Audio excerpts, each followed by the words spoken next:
Welcome to another edition of the MOAA Public Affairs and Communication Professional Virtual Chapter Spotlight Interview Series.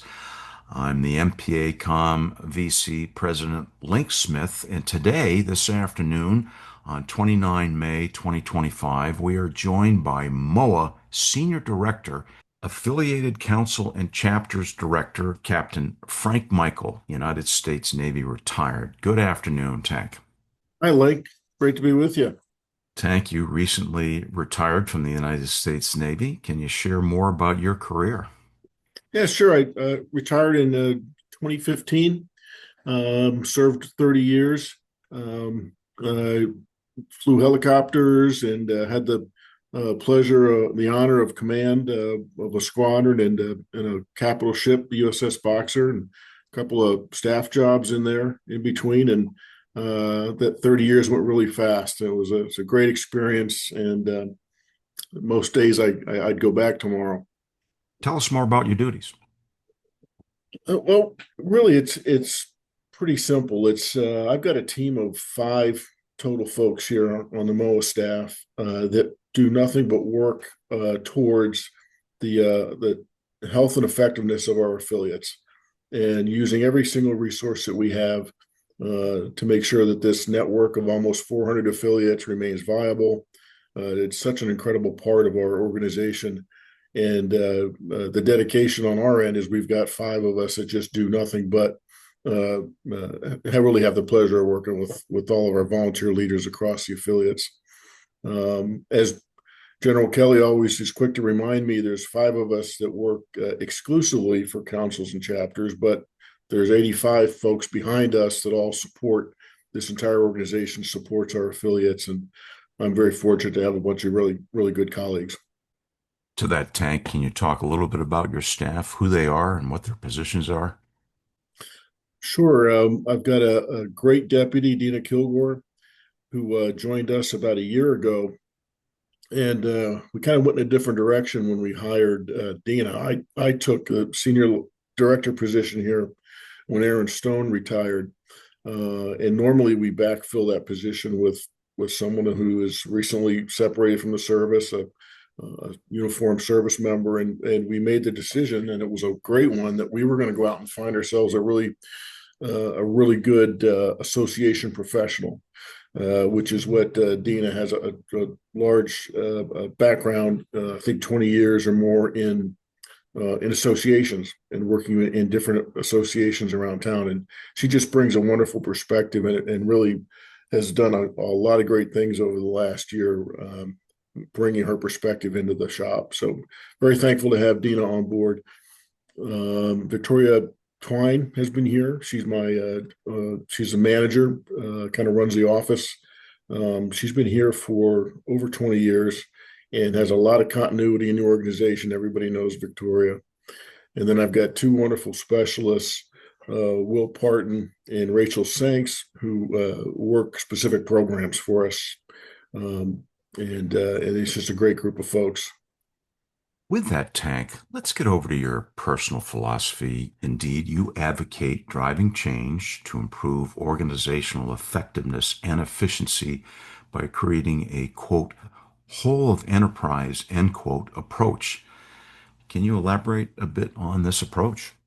Yeah, sure. So it's something I think I picked it up when I had some of my senior level staff jobs in the Navy, and it's a way of forcing yourself as a leader to look at all the resources that you have available across your organization and to make sure that you're getting everything you can in terms of expertise and effectiveness out of what your organization brings, and how does that help your specific mission.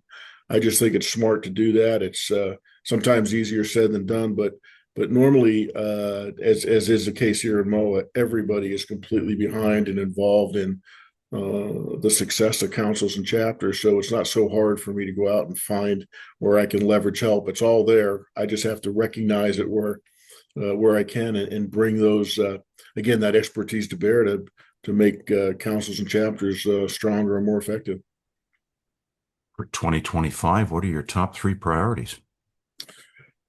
Well, for 2025, we're halfway through the year, and we're making good progress on these three. It's really turns into four priorities. The first one is getting the committee module and the near real time report completely reintegrated into the throughout all of our affiliates. As you well know, we lost that capability for a period of time while we were transitioning to a new association management system, but we've since got things back on board, and we've rolled out the new program to all of our councils and chapters, and we're still working out some kinks here and there, but for the most part, we've done very well with the reintegration. And I just want to make sure that we get see it through to the finish and make sure everybody is back on board and making the best use they can of the committee module and that near real time report. And that's important because I'll talk in a minute why, but it builds the foundation really for all of our affiliates for everything that they need to do and can do to be more effective and efficient. That really is the foundational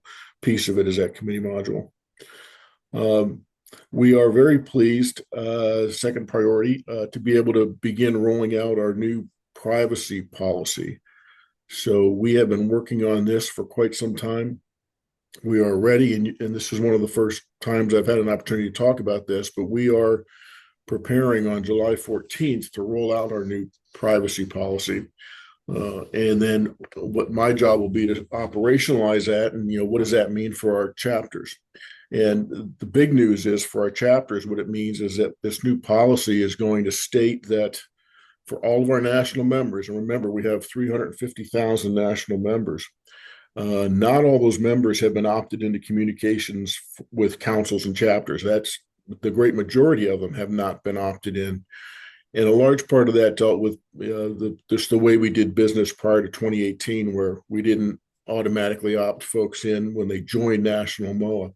So we have changed that. We're going to go out with a letter or a message from the CEO here in a couple of weeks that advises all of those members opted out of communications that they're now opted in. And we hope that they will enjoy all the things that brings for them to be opted into communications with councils and chapters. We'll have to give them a little bit of time to re-opt out if that's what they choose to do. But I think that sometime in August, chapters will begin to see a much larger number of prospective members that we can offer them to get them to come into chapters and to become members of chapters. So this has always really been kind of an issue for us that kind of kept us from getting, I think, more members into chapters. I think all that's going to change here in this summer, and we're going to see great benefits from it. So there's a lot of hard work left to do now. We have to actually, like I said, operationalize this policy, but I think it's going to pay great dividends. So that's my second priority. My third priority is to take to the next level this. I've talked several times about health and effectiveness of chapters. I really want to get a more exquisite understanding of exactly where all of our chapters are in terms of their health and their effectiveness.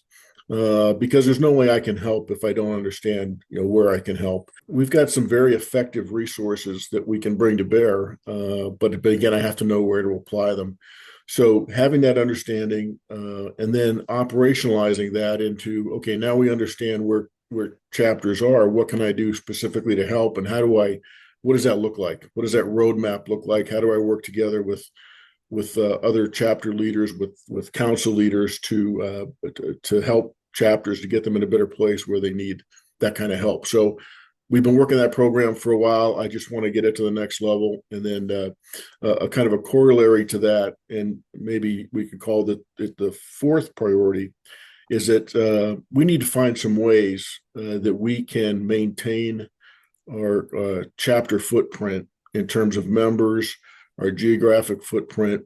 We have been losing some members for some time, and we've been losing some chapters, quite honestly. And I think this ever since COVID, and I think I know for a fact, a lot of associations, member-based associations, are feeling the same sort of decline in membership.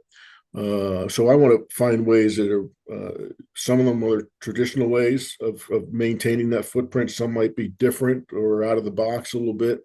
Some of those things are, we're thinking about starting up some statewide virtual chapters where we can go out and find folks that are national members, but they're not involved in a geographic chapter because they're not close enough to be involved in a chapter geographically, or they just don't have the time or can't otherwise join us. But if I can bring them together in some kind of virtual environment and make sure that they get the information that we all get in chapters and get an opportunity for leadership and making a difference, then I think that's to be work well done. So we're just getting into what this looks like and how we can do it, but it's just an example of another way that we can make sure that we've got that footprint and that voice in our affiliate system.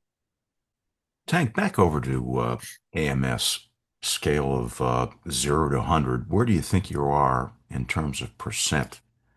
I think we're probably about 85%.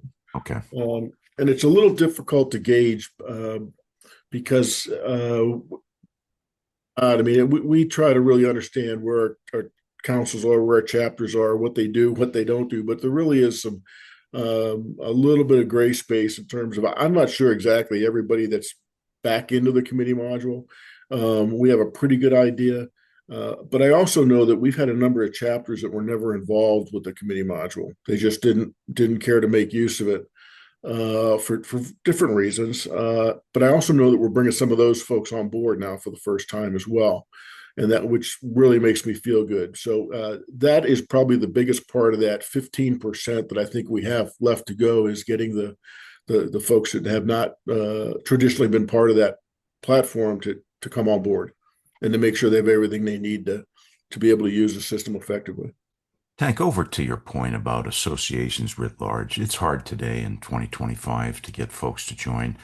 Uh, this duly noted to the younger generation versus the senior generation. How might you compare and contrast where they are? That's one question. And secondly, are you seeking to go to where the younger generation is in an effort to get them to join? Yeah, it absolutely is it's an issue to be dealt with. There is quite a difference in age in our association. At large, if you look at MOAA National, the average age of those 350,000 members is about 64 years old. If you look at our affiliate system now, and we've got about 34,000 members amongst our affiliates, that average age is 75. So there's a 10-year gap in between those two entities. And you could say to yourself, and I always say it when I visit chapters, is yeah, we're an older demographic. We're getting a lot of good work done. We're doing a lot of work. We're doing work that nobody else is doing. And it really has nothing to do with how old you are. It has everything to do with the fact that we have to get our relief on board. We've got to have a process where we've got a good throughput of leadership. It's just like this service. It works the same way. You get new ideas, fresh ideas. You're not burning people out. It's nothing but good to have that sort of a throughput of leadership. And you're not going to get that unless you go out and actively look for a younger demographic. When we talk about the younger demographic, and I'm always quick to say this, I'm not talking about 20-year-olds and 30-year-olds. We define at MOAA, we define that younger demographic as 40 to 60, 40 to 60 years old. And why is that? Well, if you think about the MOAA mission, I mean, we're here, we work to preserve earned benefits and promises made. But that's it in a nutshell.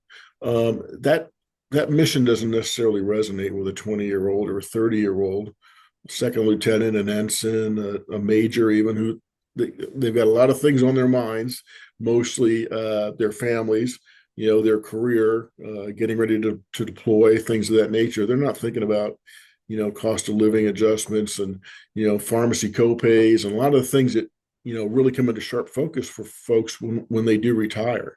So our mission, it resonates more with those folks that are getting ready to retire or have retired and getting into their second careers, whatever it might be. But it's that transitioning group of 40 to 60-year-olds that we are really going after. I'm going after, the organization is, to get them more into chapters. So really, it's the short focus that's different between the current serving and the older, if we may, MOA demographic. That's one Yeah, thing. We can also yeah. say folks that are older, it's a different generation. Let's just cherry pick the Vietnam War generation or the Desert Storm generation. They see and think things differently than those that are on active duty today in 2025. It's a different generation, Tank. It is. It's a different service. I mean, everything changes, and if you're going to stay relevant as an organization, I think you've got to again have that sort of throughput of leadership, and it starts with the with those younger folks. Indeed, MOA National has multiple generations serving at national headquarters. Let's get over to any other initiatives you've got going, Tank, in both MOA councils and chapters. I think, along the lines of the priorities we just talked about, and what are some of the things that we're doing to continue to try to grow our, and again, I'm focused on affiliate membership. Uh, what can we do to get more at that piece? And something that we started, I think, about 3 years ago with our virtual chapters, which you're a president of one of our virtual chapters, our newest virtual chapter. You understand that concept and that mission very well, but it really is it's an opportunity for us to enfranchise a group of people it's not based on a geographic location. Obviously, it's more about a interest, areas of interest and influence that different groups have, that where you can kind of coalesce around a common mission within your own virtual chapter. And as I said, we've got six. We have a virtual council that oversees and helps manage those those six chapters. But I would like to continue to grow that, and we've been committed since we stood these chapters up to continue to grow, to look for ways that we can bring more online, and that's going to be a pretty big effort or focus area of mine as we get into the second half of the year to see what we can do to continue to grow chapters. And it's nothing but good, and it helps us as an organization. And to that point, Tank, would you suggest that with fair confidence, the future is virtual? I think there's we learned this during COVID when we were totally virtual. Um, Sure. I think it certainly brings its benefits in a number of ways, but I think in terms of going completely virtual at a choice for our geographic affiliates, I think you lose some things there. There's a certain camaraderie and a esprit de corps and a sense of community that you have in a geographic chapter that is a little harder to kind of to grasp or to get a hold of in a virtual. And I think that means something to a lot of people. Having said that, I think there's again, these virtual chapters that we have now, they fill a very important space, and they're a growth space for us. I see us being able to pick up virtual chapters a little quicker and in a more meaningful way than I'm going to grow geographic chapters. So I definitely think it's a growth area for us in a way of the future. I also think that we can continue to look at ways that we can make it could be we can have a hybrid model, so to speak, where chapters can meet physically, but also have a capability. We've got capability. Obviously, we're doing it here on Zoom. I mean, everybody's got this resource, and it's really not that hard to be able to bring that into your chapters if you choose to have that route, so that now you can reach out to a greater number of people. Um, there's some downfalls to that. Technology is not perfect. Not every one of our venues where our chapters meet are conducive to having this capability, but there are some that make great use of it, and I think there's always going to be room for that. Some of the traditional councils and chapters are indeed becoming more virtual, holding maybe one or two meetings in person per year, and the rest are virtual. Sure, that's absolutely right. And that's another model. Part of your point really is all of this very duly noted. There's nothing that replaces face-to-face communication when somebody is in front of somebody else.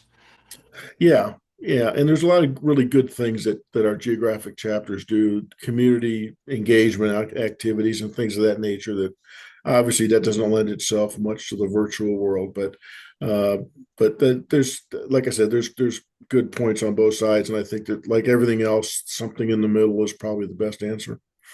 And over to this tank, you sure travel nationwide a lot. And with that travel, your council chapter visits, what are your top observations? You've touched on it a little bit.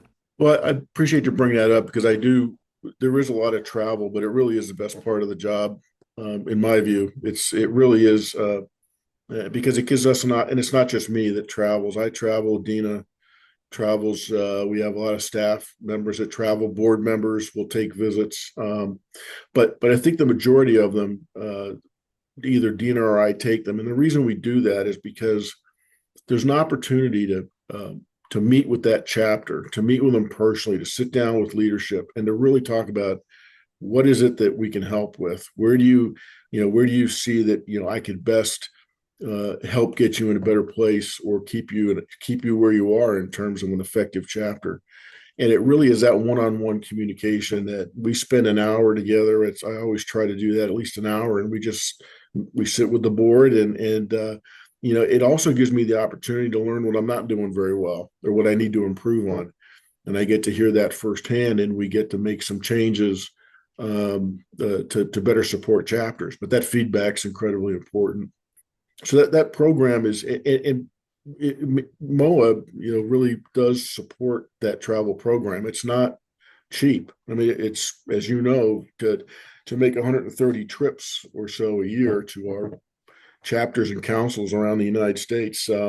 There's a commitment there, but MOAA has that commitment, and we always have the resources we need to make those trips, and we really see it as a major way that we can help our chapters and our councils.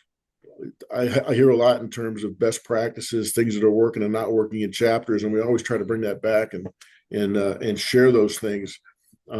Most chapters that are all dealing with the same basic issues of membership, and the older demographic that we talked about, and leadership.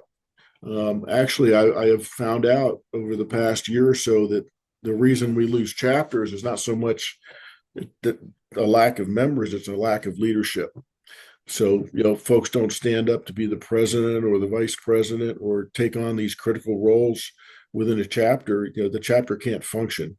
And there are times when we have perfectly healthy chapters, but because we don't get the leadership, we lose those chapters. And those are always hard to take. So I bring that up only because it's another issue, another thing to think about. It's not just about membership. You need membership to get leadership, but it's also about leaders like you that stand up and really do these wonderful roles for us. Tank, let's touch on the best practices just a little bit more. In your travels, do you find that the best practices around the country serve well around the country, or no? Actually, some of those best practices are more geographically specific, and that what works for one chapter may not work for another chapter? Or do you think it's pretty much best practices are best practices? They're evergreen with all the councils and chapters. Yeah, that's a great question, Lake. I think the answer is that there is no one answer that's ever going to fit every chapter. And I think the biggest issue, as you touched on it, is the geographics of the chapter. So when we look at chapters that have a lot of retired military, I mean that's the folks, that's our membership base, right? It's mostly retired military. Um, if you live in an area where you've got a large number of retired military where they can become part of your geographic chapter, you're within reach of them, and there's just a large number, you're at an advantage. Uh, Advice a chapter that has no, does not enjoy that luxury. So that's the biggest difference, I think, in terms of something that might work well for one chapter in terms of recruitment doesn't work for another because it's not there, and they have to get really creative and think of different ways to get members in. So that's probably the biggest thing that really is a difference. But there's a myriad of other things. Chapters are all different, and they all have different missions. They do different things. They do different things in the community. They've got different relationships. And it all has to come into play when you try to figure out what can we do to tailor resources to be able to help that particular chapter. And that's what's important in this travel program of ours, that we get to see that and work on that. It really isn't one size fits all. No, absolutely not. Tank, let's get over to legislative affairs. Obviously, a huge priority for MOA. In April of this year, MOA conducted the annual Advocacy in Action event, bringing members from across the nation to Washington, D.C. Any reflections on AIA 2025? Yeah, we it was a great event, and it was a bit of a watershed year for us in terms of how we changed our program, and there were some pretty significant changes this year into from previous years. As you know, we rely heavily on our volunteer leaders to support this. We brought in 75 volunteer leaders from across the United States to be part of this day where we go up on the Hill and we meet with our elected officials, and we take our priorities to them, the priorities of MOA, and it means a lot to them. It's very powerful. We're a powerful voice of 350,000. And we're very well respected on the Hill. We're a top lobbyist for like 18 years in a row in DC. That's a big deal. But it all kind of starts with advocacy and action. Some of the changes we had this year, and again, they were pretty substantial, is we decided to get away from this approach where we had three priorities, and those three priorities are taken to every office that we visit. We came up with and this was most of this was April Vogel's initiative as she came on board as our new vice president for advocacy and government relations. This year, we didn't just take three priorities, we had five priorities. And we didn't take the same priorities in a cookie cutter approach. We understood who we were talking to and what's the priority that we need to talk to them about that's going to make a difference with them. So that puts a little more on us to get that homework done and have that level of understanding. But it makes a much bigger difference when you're sitting in an office, whether you're talking to senior staffers, or you're talking to the principal. You're giving them the right message, and you're talking to the right person, and you're saying the things that are going to make the biggest difference. So I think that was a big change. I know it was. We were very successful. Our volunteers did fantastic again this year and spent the whole day on the Hill. That's, as you know, you've done it. You did it this year. It's a lot of walking and a lot of talking and a lot of time spent and sitting in offices, but it makes a big difference, and we couldn't do it without you. So we're very happy with AIA and what it looked like this year, and we can't wait to do it next year. And we'll tweak things where we need to and make it even better. Tank, let's get over to a basic, which is the long-term benefit of chapter and council membership in MOA. What I think about membership in councils and chapters, it's I think the longer you can be in that, the quicker, sooner in a career we can get somebody involved. Going back to the age difference and the demographics there, getting young folks involved where we can earlier on is critically important because it just, again, it gives us that perspective that we need. It gives us some continuity in leadership and membership, because once you get folks engaged and interested, they're going to stick with you, and they're going to stay on for a long time and give you that continuity that you need and the numbers that you need in membership. So I think the earlier you get folks in, the better. I've heard so many times over and over again about service members, and I have to honestly include myself. And I never got very involved in MOA until I retired. We would love to get much earlier membership in both the councils and chapters and in the national organization, get folks on board earlier and contributing earlier, because what we're going to do and what we do in terms of serving those in uniform and those retired, the earlier we could start that, the better, and it involves everybody. And it's sort of like paying it forward, I guess, is a way to look at it. That's one way you can get, I think, younger folks involved, where they may not feel that right now the benefits of the work we're doing. They are certainly going to enjoy those benefits when the time comes, and to get them involved earlier is important. Um, I'm really proud of the work that particularly our chapter members do, and of course I'm jaded because this is what I do, and I've gotten to know you all so well. Uh, but when you think about what a chapter leader does, a chapter member, you're not just members of the chapter. Overwhelmingly, you're also members of MOAA National. So we've got this ratio of about 90%, a little over 90% of our chapter members are all members of MOAA National. That's quite different when you look at it from the other perspective and see that we have not quite 10% of our national membership belongs to chapters. So there's a ratio there, and there's some work that we're trying to do to get obviously more national members into chapters.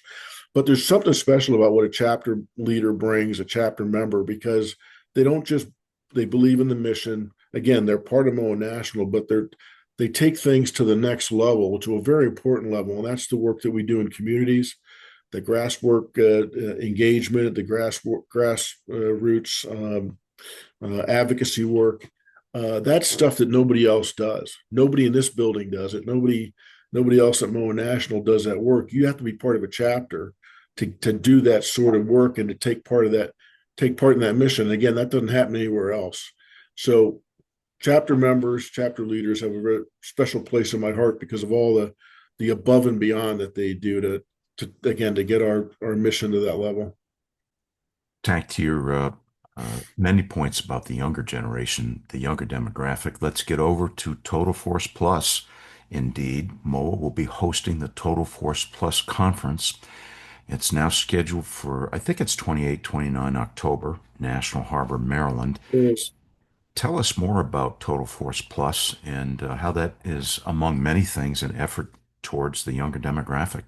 Yeah, we're really excited about this. This is our inaugural conference. We're working on it for over a year and a half, and we're very happy to see this come to fruition here, October 28th and 29th at the Gaylord, just across the river. It's a wonderful venue. A lot of us have been there. We're expecting a great crowd. The conference is really about, very simply put, it's a people conference. So we are working very hard to bring together decision makers and people that can provide resources to really go after what is best. How can we best take care of our folks, our people? How do you retain them? How do you recruit them? What's important in their daily lives that makes them better warriors, better leaders? And at the same time, it's about taking care of ourselves, taking care of our veterans and our retirees and their families, and what are the better ways that we can support them. So that's where the focus is on people. I think it's going to be a great conference. I think if you had to equate what this conference is about and how it differs from others, we've all been to AFA, we've all been to Naugus, we've all been to Sea Airspace. A lot of these big programs that deal a lot with hardware. This is a people conference, and I think that's what's going to make it stand apart from a lot of other conferences. So we're excited about bringing it together. We're excited to have MOAA members come and join us, and it's going to be a great 2 days. You think it's an opportunity, Tank, to raise the level of awareness with the younger demographic about preservation of their earned pay and benefits? Oh, absolutely. Because there's going to be. We're hopeful for a very large number of uniformed folks to join us, and you get the one-on-one opportunity to talk to those folks. That's huge.